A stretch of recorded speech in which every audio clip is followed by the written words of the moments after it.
There is no place in Iran that the long arm of Israel cannot reach, and that's true of the entire Middle East. गजा और Lebanon जंग धीरे धीरे पूरे middle east में फैल रही है। मिडिल ईस्ट के नक्शे पर आपको जो देश दिखते हैं उनमें एक तरफ यहूदी देश इजराइल है, जबकि दूसरी तरफ मुस्लिम मुल्क Bahrain, Iraq, Iran, Palestine, Jordan, Kuwait, Lebanon, Oman, Qatar, Saudi Arabia, Syria, UAE और यमन है।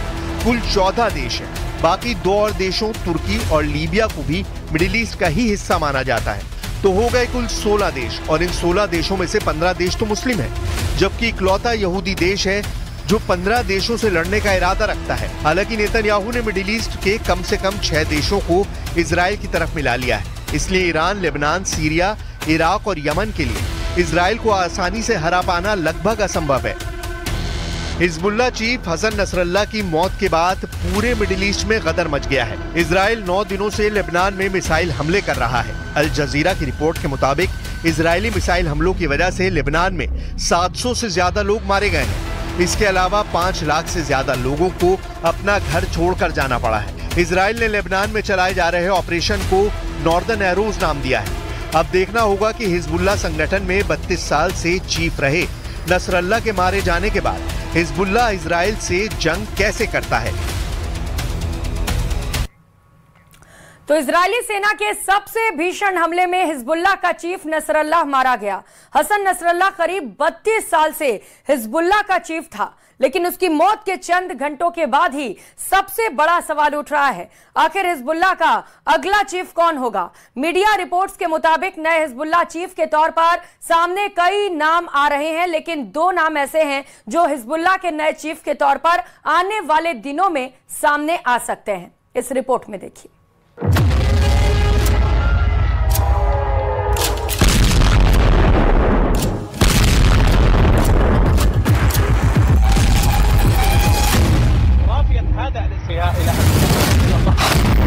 मारा गया हिजबुल्लाह चीफ नसरल्लाह।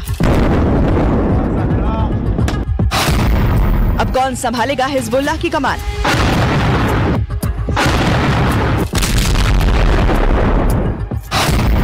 किसे मिलेगी हिजबुल्लाह चीफ की गद्दी? हाशिम सफीउद्दीन या शेख नईम कासिम में से कौन? नसरल्लाह की मौत के बाद अब सबसे बड़ा सवाल यही है कि हिजबुल्लाह के चीफ के तौर पर कौन गद्दी पर बैठेगा। इजराइल लेबनान के बीच तनाव वाले माहौल में 2 नामों की चर्चा सबसे ज्यादा हो रही है, जिनमें पहला नाम है हाशिम सफीउद्दीन का और दूसरा नाम है शेख नईम कासिम का। इन्हीं दोनों में से एक को आने वाले कुछ ही दिनों में हिजबुल्लाह की कमान सौंपे जाने की खबरें सामने आ रही हैं। मीडिया रिपोर्टों के मुताबिक नए हिजबुल्लाह चीफ के तौर पर सबसे आगे जो नाम चल रहा है वो है हाशिम सफीउद्दीन का। सफीउद्दीन हाशिम हसन नसरल्लाह का चचेरा भाई है। हाशिम हिजबुल्लाह की पॉलिटिकल विंग का लीडर भी है। हसन नसरल्लाह की तरह ही हाशिम भी मौलवी है। शिया नेताओं की तरह काली पगड़ी पहनने पर हाशिम को 2017 में अमेरिका ने टेरर कमांडर घोषित किया। हिजबुल्लाह के करीबी सूत्र ने कहा कि नसरल्लाह के उत्तराधिकारी माने जाने वाला हाशिम सफीउद्दीन शुक्रवार के हमले में जिंदा बच निकला था।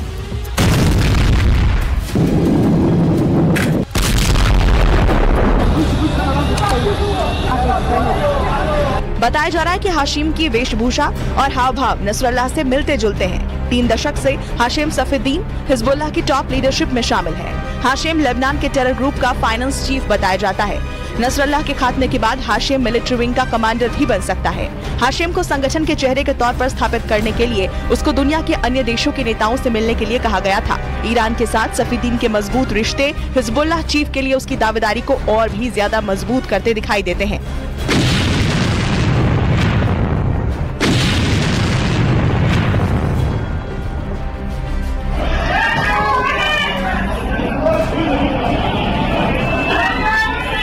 वहीं हिजबुल्लाह के नए चीफ के तौर पर एक और नाम भी सामने आया है और ये है शेख नईम कासिम का। शेख नईम कासिम को भी हिजबुल्लाह का नया चीफ बनाया जा सकता है। शेख नईम कासिम एक शिया लेबनानी मौलवी और राजनीतिज्ञ है। वो हिजबुल्लाह में दूसरे नंबर का नेता है और उसके पास डेप्यूटी चीफ का पद है। दक्षिणी लेबनान के खफर फिला में जन्मा नईम कासिम 1982 में हिजबुल्लाह के संस्थापक सदस्यों में से है। कासिम ने 1992 से हिजबुल्लाह के दूसरे नंबर के कमांडर के रूप में काम किया है। शेख नईम कासिम हिजबुल्लाह का प्रवक्ता भी रह चुका है।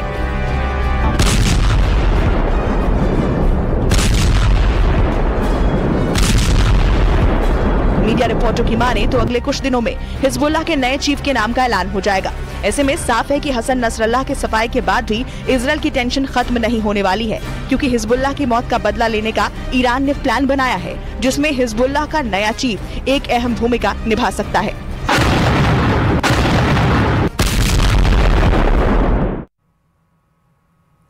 हिजबुल्लाह के चीफ नसरल्लाह को ढेर करने के बाद इजराइल ने लेबनान में ग्राउंड ऑपरेशन की तैयारी कर ली है। लेबनान पर एक्शन के लिए इजराइल ने 1 लाख रिजर्व सैनिक रखे हैं और साथ ही इजराइल ने सेकेंडों में टैंक और आर्म्ड वकील लेबनान की सीमा के पास तैनात कर दिए हैं। इसके अलावा गाजा से कुछ ब्रिगेड्स को भी बुला लिया है। इतना ही नहीं, इजराइल ने अपने फाइटर जेट को रेडी टू अटैक मोड पर रखा है। इजराइल की तैयारी देखकर ऐसा माना जा रहा है कि इजराइल बहुत ही जल्द किसी भी समय लेबनान पर अटैक कर सकता है।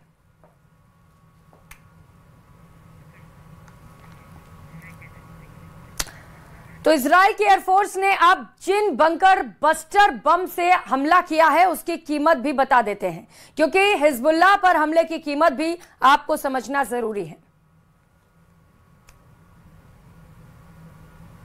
साल से पूरा पश्चिम एशिया जिस बड़े युद्ध की चौखट पर बैठा हुआ है, वो गाजा के बाद बेरूत में हुए इस हमले को लेकर पक्का होता हुआ नजर आ रहा है। गाजा पट्टी के बाद लेबनान भी इजराइल की बमबारी में खंडर बनता जा रहा है। हिजबुल्लाह के कमांडर हसन नसरल्लाह को कैसे टारगेट किया गया, इसे समझने के लिए नसरल्लाह की लोकेशन समझिए। हिजबुल्लाह का हेडक्वार्टर लेबनान की राजधानी बेरूत में है। बेरूत में दाहिया नाम का इलाका है जो हिजबुल्लाह का सबसे मजबूत गढ़ माना जाता है। यहाँ पर करीब 150 फीट गहरा बंकर है और यहीं 2006 से हिजबुल्लाह चीफ हसन नसरल्लाह का घर रहा है। हसन नसरल्लाह को 2016 के बाद से खुले आसमान के नीचे नहीं देखा गया है, यानी पिछले 8 साल से नसरल्लाह बंकर में ही रहा है। आखिरी बार 2016 में हसन नसरल्लाह को पब्लिक के बीच देखा गया था। अब तक हसन नसरल्लाह का पब्लिक के बीच आना अचानक हुआ। कहते हैं कि इसके बारे में उनके सुरक्षा कर्मियों को भी आखिरी पलों में बताया जाता है। हसन नसरल्लाह के साथ बंकर में 19 सुरक्षा कर्मी हमेशा उसकी हिफाजत करने के लिए तैनात रहते हैं। हसन नसरल्लाह के बंकर का दरवाजा कहां से खुलता है, किन गलियों से बंकर का रास्ता है, इसके बारे में हिजबुल्लाह के चुनिंदा लोगों को ही जानकारी रही है और वो हिजबुल्लाह के सबसे खास लोग माने जाते हैं। ऊपर इजराइल के ड्रोन और विमान जरूर मंडराते हैं, लेकिन जमीन के नीचे बैठे नसरल्लाह के बारे में उनको भनक तक नहीं लगती थी। यही वजह है कि हसन नसरल्लाह पिछले 8 सालों से अपने बंकर में ही रहा, लेकिन इस बार बेंयामिन नेतन्याहू ने हिजबुल्लाह के महासचिव की मौत की गारंटी मांगी थी। न्यूयॉर्क में बैठे नेतन्याहू ने इजराइल की वायुसेना को फार्मूला बी लागू करने का ऑर्डर दिया और फिर इजराइल ने बंकर बस्टर का बहुत ही प्लानिंग से इस्तेमाल किया। पहले वीडियो में देखिए कि बेरूत में कैसे धमाका हुआ।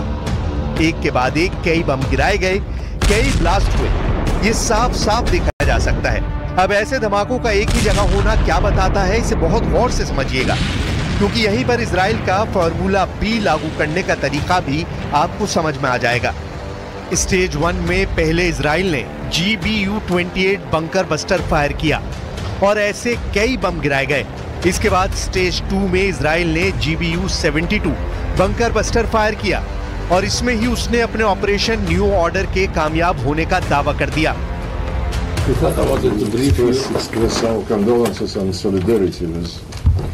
Lebanese people, and we'll be, of course, very interested to get your assessments. उसे तीसरा बंकर बस्टर GBU-57 दागने की नौबत ही नहीं आई। इजराइल की बमबारी में 3 तरह के फाइटर जेट इस्तेमाल किए गए हैं। F-16 से लेकर F-15 और F-35 पर बंकर बस्टर बम लोड किए जाते हैं और फिर उनसे बेरूत और दक्षिणी लेबनान में बमबारी की जाती है। इजराइल की एयरफोर्स ने अब जिन बंकर बस्टर बम से हमला किया है उनकी कीमत भी जान लीजिए, क्योंकि हिजबुल्लाह पर हमले की कीमत भी समझनी जरूरी है। बेरूत में हिजबुल्लाह के टारगेट पर जो बम इस्तेमाल किए गए हैं उनकी कीमत 10 करोड़ रुपए से लेकर 30 करोड़ रुपए तक होती है। ऐसे बम को उन्हीं टारगेट पर इस्तेमाल किया जाता है जहां दुश्मन की मौत की 100% गारंटी होती है। इसीलिए नेतन्याहू ने फार्मूला बी का इस्तेमाल किया है और हिजबुल्लाह चीफ नसरल्लाह को खत्म करने का दावा कर दिया। हमास के सुरंग नेटवर्क को तो इजराइल भेजने में 30% ही कामयाब रहा है, लेकिन लेबनान में उसने रिहायशी इमारतों को टारगेट बनाने में कोई कमी नहीं की। अब सबकी नजर बेरूत पर भी है और तेहरान पर भी है। कौन सा सिग्नल आएगा और फिर क्या वो सिग्नल युद्ध भड़काएगा या फिर इस धमाके के बाद हिजबुल्लाह खामोश बैठ जाएगा?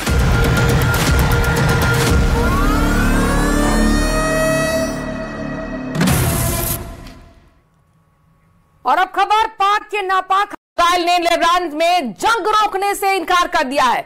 लेबनान में जमीनी हमला करने के लिए इस्राइल ने पूरी तैयारी कर ली है। इतना ही नहीं, लेबनान में टैंकों से हमला करने के लिए दक्षिणी इस्राइल से 7वीं ब्रिगेड को हटाकर उत्तरी इस्राइल में तैनात भी कर दिया गया है। इस्राइल के मुताबिक पीएम नेतन्याहू की सलाह पर सेना पूरी तरह से लेबनान में लड़ाई जारी रखेगी, तो वहीं हिजबुल्लाह ने भी इजराइल के राफेल मिलिट्री फैसिलिटी पर 45 रॉकेट दागे हैं। इससे इतना नुकसान पहुंचा है, इसका पता अभी नहीं चल पाया। पलटवार में इजरायली सेना बेरूत में हवाई हमले कर रही है।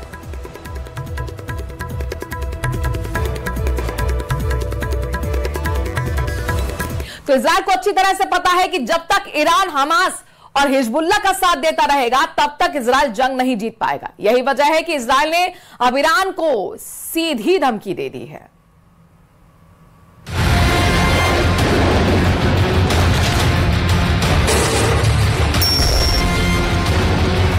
जंग में उतरा ईरान, जीतेगा तो हिजबुल्लाह ही।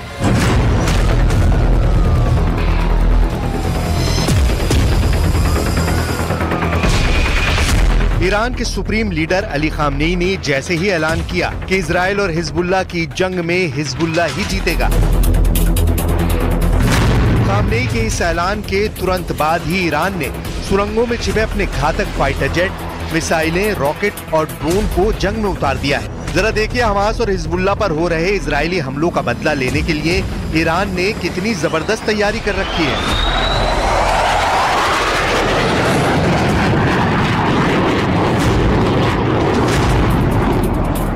इधर इजराइल यूएन से लेकर पूरे मिडिल ईस्ट में यही दावा कर रहा है कि अगर हिजबुल्लाह और हमास का सफाया नहीं करा तो 2 साल में इजराइल का वजूद मिडिल ईस्ट से खत्म हो जाएगा।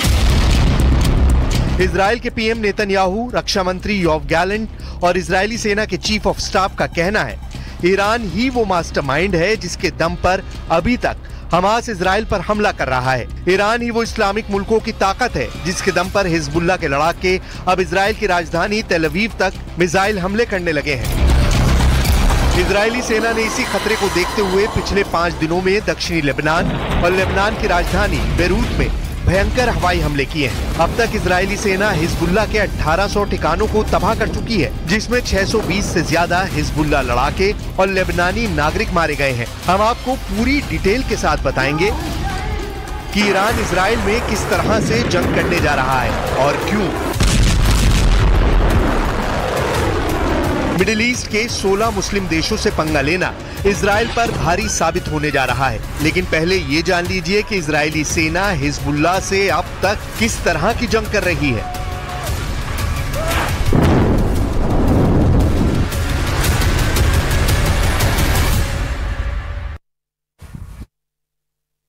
तो ईरान के सुप्रीम लीडर अली खामनेई ने ऐलान कर दिया है कि चाहे इजराइल हिजबुल्लाह पर कितने भी हमले कर ले, जंग तो हिजबुल्लाह ही जीतेगा। हिजबुल्लाह के साथ अब ईरान भी जंग में उतरने जा रहा है।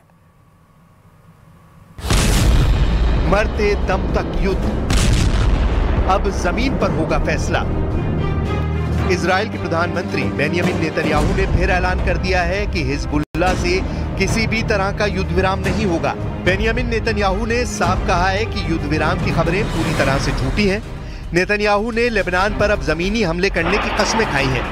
वहीं इजराइल के विदेश मंत्री इजराइल कात्स ने साफ कहा है कि 21 दिन तक कोई युद्ध विराम नहीं होगा। अमेरिका और फ्रांस के प्रस्ताव को इजराइल नहीं मान सकता है। इधर इजराइल ने दक्षिणी लेबनान पर भीषण जमीनी हमले की पूरी तैयारी कर ली है। सैकड़ों मरकावा टैंक दक्षिणी लेबनान में घुसने जा रहे हैं। F-16 और F-35 जेट से इजराइल बड़े हमले बेरूत पर करने जा रहा है। इजराइल ने तो यहाँ तक कह दिया है कि अगर ईरान ने इजराइल पर हमला किया तो ईरान बर्बाद हो जाएगा। The linkage that Iran decided to do between Hezbollah and Hamas, the linkage that the Iranian regime did between Hezbollah and Hamas holding the Lebanese people hostage. That's not done. You don't start a war with Israel just because you want to show sympathy for the atrocities of Hamas. इधर Iran के supreme leader Ali Khamenei ने Israeli हमलों पर भयंकर पलटवार का मन बना लिया है। ईरान ने गुप्त सुरंगों और बंकरों में भरे हजारों मिसाइलों, रॉकेट, ड्रोन को जंग में उतार दिया है। इजरायल को भी भनक लग चुकी है कि ईरान हिजबुल्लाह को बचाने के लिए इजरायल पर बड़ा हमला कर सकता है। ईरान के पास लंबी दूरी की बैलिस्टिक मिसाइलें भरी पड़ी हैं। कुछ दावों के मुताबिक 2 लाख से ज्यादा मिसाइलें ईरान के पास हैं, जबकि ईरान के ड्रोन के बारे में इजरायली सेना को भी अंदाजा नहीं है कि वो कितनी संख्या में है। ईरान की IRGC का साफ कहना है कि वो इजरायल पर ऐसा हमला कर सकता है जिसकी कल्पना इजरायल ने भी नहीं की होगी।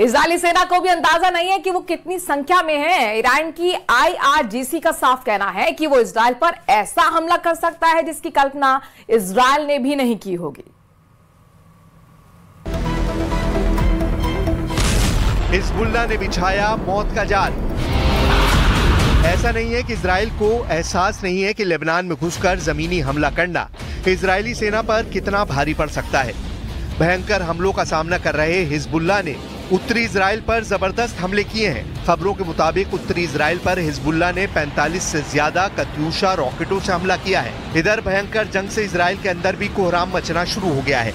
लेबनानी न्यूज साइट अल मयादीन ने इजरायली अखबार येडियोत एहरोनोत के हवाले से ऐसा सनसनीखेज दावा किया है जिसने हिजबुल्लाह पर इजरायली हमलों पर सवाल खड़े कर दिए हैं। इजरायली अखबार येडियोत एहरोनोत में साफ लिखा गया है कि हिजबुल्लाह से जंग इजरायल को बहुत भारी पड़ने जा रही है। अगर उसने लेबनान पर जमीनी आक्रमण शुरू किया तो इजरायल हिजबुल्लाह के बिछाए मौत के जाल में फंस जाएगा। इजरायली अखबार येडियोत एहरोनोत का दावा है कि ये गोपनीय रिपोर्ट PM नेतन्याहू को भेजी जा चुकी है। ये गोपनीय रिपोर्ट ऐसे समय में आई है जब लेबनान की सीमा पर इजरायल ने 2 रिजर्व ब्रिगेड को बुलाने की घोषणा की है। लगभग 50,000 रिजर्व इजरायली सैनिकों को बुलाया गया है। हालांकि इजरायली अखबार येडियोत को शक है कि इजरायली सेना की 98वीं डिवीजन उत्तरी सीमा की तरफ से हिजबुल्लाह पर जमीनी हमले करेगी। כאן למעלה, אנחנו תוקפים כל היום, גם כדי להכין את השטח לקראת האפשרות של הכניסה שלכם, וגם כדי להמשיך לפגוע בחיזבאללה. חיזבאללה היום הרחיב את מעגל האש שלו, בהמשך היום יקבל מענה חזק מאוד. אתם תתכוננו, והיום נמשיך. ואנחנו לא עוצרים, ממשיכים לתקוף, וממשיכים לפגוע בהם בכל מקום.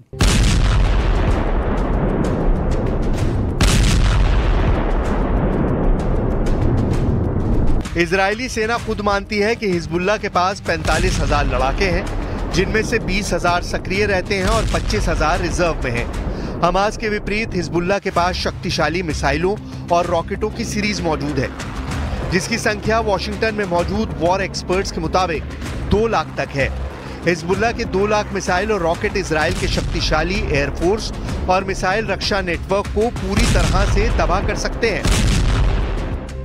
अब आप ये भी जान लीजिए कि क्यों हिजबुल्लाह का आत्मविश्वास इतना ज्यादा बढ़ा हुआ है कि वो इजरायल से लंबी जंग लड़ने को तैयार है। असल में यहूदी देश इजरायल मिडिल ईस्ट में 16 मुस्लिम मुल्कों से घिरा हुआ है, जिसकी वजह से इजरायल को लगता है कि अगर Hamas, Hezbollah, Houthi, Iran, Iraq को काबू में कर लिया जाए तो इजरायल का वजूद बचा रहेगा।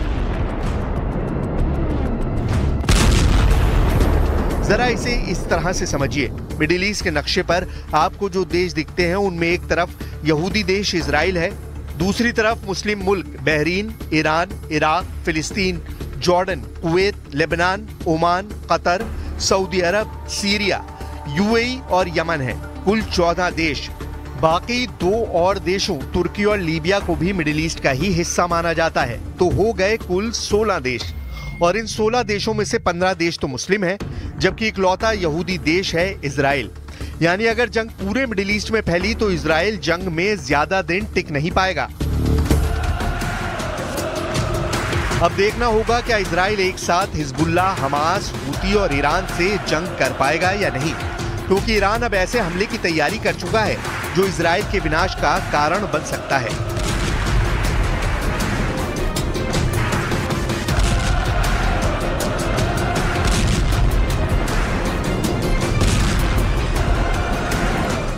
गाजा और लेबनान एक के बाद इजराइल के और फ्रंट पर युद्ध में उलझ गया है। ये नया फ्रंट इराक में खुला है, जहां से उत्तरी इजराइल के हालात शहर में मिसाइल हमला हुआ है। इजराइल पर मिसाइल स्ट्राइक करने वाले इस्लामिक रेजिस्टेंस के लड़ाके हैं। इस बीच हमास चीफ सिनवार के सफाई का दावा भी किया गया है।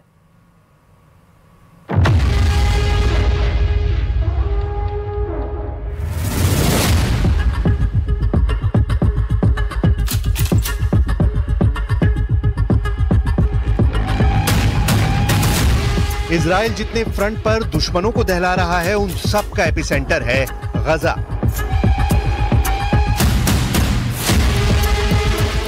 जहां बारूद की मात्रा नेतन्याहू कभी कम नहीं पड़ने देते। वजह है गजा में बैठा इजराइल का दुश्मन नंबर 1, हमास का चीफ याहिया सिनवार। लेकिन हफ्ते भर से सिनवार क्या कर रहा है, कहां